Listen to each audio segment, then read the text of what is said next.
अस्सलामु अलैकुम वरहमतुल्लाहि वबरकातुह। मेरे मुहतरम और मेरे मुअज़्ज़ज़ बुज़ुर्गों और दोस्तों, नौजवान साथियों, अभी चंद दिनों पहले हमारे मुल्क की आज़ादी जो 15 अगस्त 1947 को हुई थी, पूरी खुशी के साथ, पूरी दिलजोई के साथ हमारे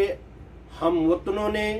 और हमारे मुल्क के सारे इंसानों ने मिलकर के खुशी का इजहार किया,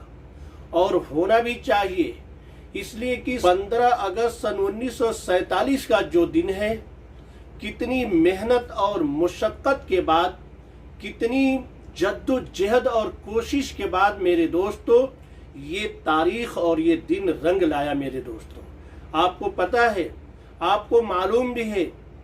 कि 1857 ईस्वी की जंग आज़ादी और फिर 1947 तक ये पूरी कहानी जो है अंग्रेज़ों के ख़िलाफ़ जो हुई है, और जो लड़ाई हुई है अंग्रेज़ों के ख़िलाफ़, जो जद्दोजहद हुई है। लेकिन मेरे दोस्तों, बहुत से लोगों को नहीं मालूम कि जब अंग्रेज़ों ने बहुत ही चालाकी और मक्कारी और अय्यारी के साथ मेरे दोस्तों 1601 ईस्वी के अंदर या 1602 ईस्वी के अंदर ईस्ट इंडिया कंपनी के नाम से मेरे दोस्तों हिंदुस्तान के अंदर कदम रखा, और उस वक्त के मुस्लिम बादशाह को धोखा दिया और ये कहा कि देखो,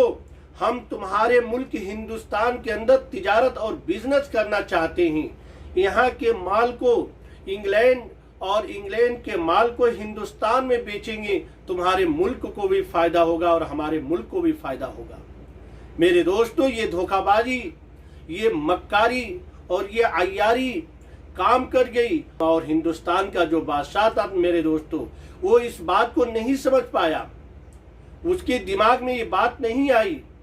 और अंग्रेजों ने मेरे दोस्तों Aahista Aahista east India company के नाम से जो एक तिजारत और एक बिजनेस जो हिंदुस्तान के अंदर शुरू की, उसके पीछे जो राज था वो ये था कि किसी तरीके से हिंदुस्तान पर कब्जा कर लिया जाए। मेरे दोस्तों, आहिस्ता आहिस्ता हर सूबे के अंदर वो धीरे धीरे आहिस्ता आहिस्ता ज़मीनों पर कब्जा करते चले गए, और जहां कब्जा कर लेते वहां अपने गवर्नर को और अंग्रेज गवर्नर को वहां बैठा देते। मेरे दोस्तों, आहिस्ता आहिस्ता जब मुसलमानों को ये खबर हुई कि ये हमें धोखा दे रहे हैं, ये हमारे मुल्क को धोखा दे रहे हैं, तो मेरे दोस्तों सबसे पहले मुसलमानों ने जंग आज़ादी का बिगुल बजाया। आपको ये मालूम भी है कि जिस आदमी से जो चीज छीनी जाती है, सबसे ज्यादा पहले उसको तकलीफ होगी, बाद में दूसरों को तकलीफ होगी। मिसाल के तौर पे, आपके घर से किसी को उजाड़ दिया जाए, कोई आपको अपने घर से निकाल दे और आपके घर पे कब्जा कर ले, तो मेरे दोस्तों सबसे ज्यादा जो तकलीफ होगी, सबसे ज्यादा जो दर्द और एहसास होगा, पहले आपको होगा, फिर पड़ोसी को होगा। तो मेरे दोस्तों, यही हाल हुआ कि जंग आज़ादी सबसे पहले मुसलमानों ने लड़ी है। क्यों? इसलिए कि हिंदुस्तान पर मुसलमानों की 800 साल हुकूमत थी, और जिस वक्त अंग्रेज़ों ने इस मुल्क को छीना, मेरे दोस्तों उस वक्त भी मुसलमानों की हुकूमत थी, तो जाहिर बात है सबसे ज़्यादा तकलीफ भी मुसलमानों को होनी चाहिए थी। इसलिए मेरे दोस्तों, सबसे पहले मुसलमानों ने जंग आज़ादी की लड़ाई शुरू की है। आदमी 1857 याद करते हैं, 1947 याद करते हैं, लेकिन 1857 ईस्वी से पहले मेरे दोस्तों शाह अब्दुल अजीज मुहद्दिस देहलवी रहमतुल्लाह अलैह ने अंग्रेज़ों के खिलाफ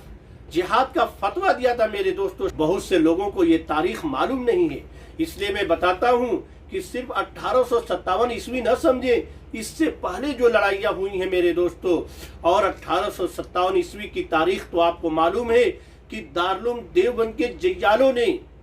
और उलमाए देवबंद ने किस कदर कुर्बानियाँ दी हैं मेरे दोस्तों। शामली का मैदान जो आज भी गवाह है, जाइए और थाना भवन के अंदर जाइए, हजरत थानवी के मज़ार पर जाइए, रास्ते में लबे सड़क मेरे दोस्तों एक कब्र मौजूद है, एक शहीद की कब्र मौजूद है जो जंग आज़ादी के लिए अपनी जान की कुर्बानी पेश किया था मेरे दोस्तों। नाम है हाफिज जामिन शहीद रहमतुल्लाह अलैह, जिन्होंने शामली के मैदान में जो जंग लड़ी गई मेरे दोस्तों, जिसमें किबार उलमाए कराम ने जंग लड़ी, लेकिन आखिरकार किसी वजह से शिकस्त हुई मेरे दोस्तों, जिसमें हाफिज जामिन शहीद रहमतुल्लाह अलैह जो उस जंग आज़ादी के लिए, हिंदुस्तान के लिए मेरे दोस्तों शहीद हुए। आज भी थाना भवन के अंदर लबे सड़क उनकी कब्र मौजूद है मेरे दोस्तों। कहने का मकसद यह है कि हिंदुस्तान की आज़ादी के लिए मुसलमानों ने और हमारे हिंदू भाइयों ने और सिखों ने, गोया कि हिंदुस्तान के तमाम रहने वालों ने मेरे दोस्तों मिलजुल करके आज़ादी जो लड़ी है, मिलजुल करके अपनी जान का नजराना पेश किया है, मिलजुल करके मेरे दोस्तों अपनी औरतों को बेवा किया है, अपने बच्चों को यतीम किया है, अपनी औरतों के सुहाग को मेरे दोस्तों खत्म किया है। तो मेरे दोस्तों तब जाकर के ये कुर्बानी और तब जाकर के जद्दोजहद रंग लाई और फिर मेरे दोस्तों मेरा मुल्क हिंदुस्तान आजाद हुआ है। आपको मालूम है कि इस कुर्बानी के लिए, इस आजादी के लिए मेरे दोस्तों उलमाए कराम ने कितनी कुर्बानियां दी हैं। मिस्टर एडवर्ड टॉमसन अपनी याददाश्त में लिखता है कि मैं दिल्ली के अंदर अपने खेमे में गया, खेमे में बैठा हुआ था, पीछे से किसी चीज की बदबू महसूस हुई। मैं खेमे से बाहर निकला तो क्या देखता हूं कि कराह के अंदर तेल खौल रहा है और उसमें कुछ उलमाए कराम को जिंदा जलाया जा रहा है और उनको जिंदा तेल के अंदर खौलाया जा रहा है। ऐसे ही मेरे देखते देखते और कुछ उलमाए कराम को बुलाया गया और कहा गया, तुम में से सिर्फ एक ये कह दे कि 1857 ईस्वी की जंग आज़ादी में हम शरीक नहीं थे तो सब कुछ छोड़ देते हैं, लेकिन अगर तुम लोगों ने ये नहीं कहा तो देखो इस खौलते हुए तेल में तुम्हें भी पका दिया जाएगा। मेरे दोस्तों सोचे आप, मिस्टर एडवर्ड टॉमसन अपनी याददाश्त में लिखता है कि कसम है खुदा की,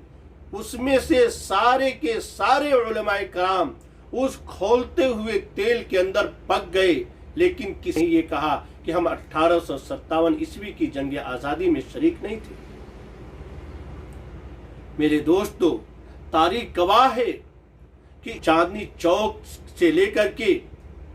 जितने भी दरख्त थे, हर दरख्त के ऊपर उलमाए कराम की गर्दनें लटकी हुई थी, फांसी के फंदे को उन्होंने चुमा था। खुलासा ये कि ये जंग आज़ादी और ये मेहनत और मुशक्कत रंग लाई और 15 अगस्त 1947 के अंदर हमारा मुल्क आज़ाद हो गया और आज़ादी के अंदर हमने सांसें लेना शुरू की। लेकिन मेरे दोस्तों उसके बाद के भी हालात बहुत गंभीर हैं। बहुत से उलमाए कराम ने इसके लिए कुर्बानियां पेश की, हमारे मुस्लिम और हिंदू भाइयों ने कुर्बानियां पेश की, सिखों भाइयों ने कुर्बानियां पेश की, तब जाकर के मेरे दोस्तों मेरा मुल्क आज़ाद हुआ।